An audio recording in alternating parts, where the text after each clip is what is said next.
So tell me about this story about this book. How did you get this book? Okay, so I'm a book reseller, but mostly my parents do the reselling, and occasionally I'll be going to these different locations to get some new inventory for them. And I was this one particular location where they let me into the back room, and I was just looking through everything, scanning with my phone as I usually do, checking the databases, value, popularity, whatnot. And I see a book that I've read before. My dad put me onto it a few years ago. Watched the movie, and it is a first edition copy of No Country for Old Men. Now, this particular book on its own isn't that spectacular. It's not worth particularly much or anything of the sort. However, the story behind it is actually far more fascinating than, the cover would insinuate. Right here, we have an inmate number, and we have a name. I had to look this name up a few different times. I could make out Will, and I didn't know if that said Harrelson or Harrelson, and I had to take it to an AI, basically cursive deciphering tool, where it told me it was Will Harrison. I already had his inmate number. I already knew he was locked up at the Texas Department of Correctional Justice. This book was approved for that particular organization, which is rather strange because a lot of hardcover books, and especially my parents' experience, they weren't able to send it to prisons because the corners are often used as weapons. Particularly if you take a sharp edge and you use it as a bludgeoning tool, it's a lot of blunt force trauma, can really hurt somebody, right? Mm-hmm. So I looked this guy up, and I see that he had a pending case against the Texas Department of Correctional Justice back in the early 2000s. He was locked up for, I'm not sure what, I want to say some tax offense. And he ended up getting sick somehow. And in this sickness, he was admitted to the prison's hospital, where he was consequentially neglected for an extended period of time, left alone for hours upon hours at a time, malnourished, just generally suffering at the hands of the system.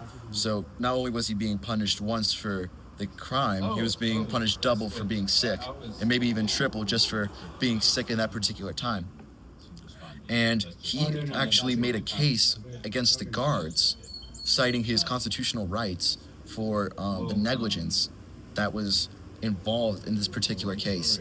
He ended up losing because you can't sue particular guards for crimes of that nature. It doesn't fall into the government's thoughts of liability, which is, it's awfully strange when it comes to incarcerating and prosecuting people that, aren't in that circle, right? I also found out that this gentleman had divorced his wife some years later and also filed with the Texas, Department of Correctional Justice. But the main story relating to this book in particular is when this gentleman was alone in that hospital bed, probably covered in his own urine and feces and bodily excrements, he was at the mercy of foremost his own imagination, and second most his literature collection. So if you can imagine the contents of this book, having a low boiling, simmering rage over the entire world, over the entire concept of what your life is at that moment, reading about a serial killer, a psychopathic serial killer that had no mercy towards anybody in this world for one reason or another, it really does make a gentleman think. It makes anybody think, in particular, how much suffering has gone into these pages.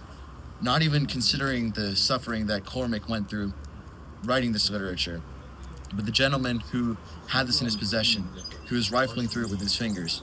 I didn't see any particular, stains or anything like that would give it even more of a story. However, this book has more character than just about any one of them that my parents have ever sold, that I have ever laid my hands across. That's amazing. That's amazing. That's a great story. And what's your name? My name's Greg. And where do you live? I actually live right down the road, here in North Decatur. Stay with my granddad, and I'm a student. You're studying nursing? You're about to get in the nursing program? Yes, sir. I was at Georgia State, and now I'm transferring to Emory.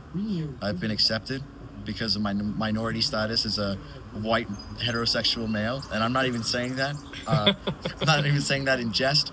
Out of all 170 students in there, I'm one of 5 males, and I'm the only white male. So, thank you, DEI, and all of these, different measures. I really do appreciate it. And you're really looking out for your brother over here. I appreciate it, man. Yeah, did you want me to talk about any of the other stuff I got? They're all quick. Well, let's do it on the next clip. All right. All right, man. This is great.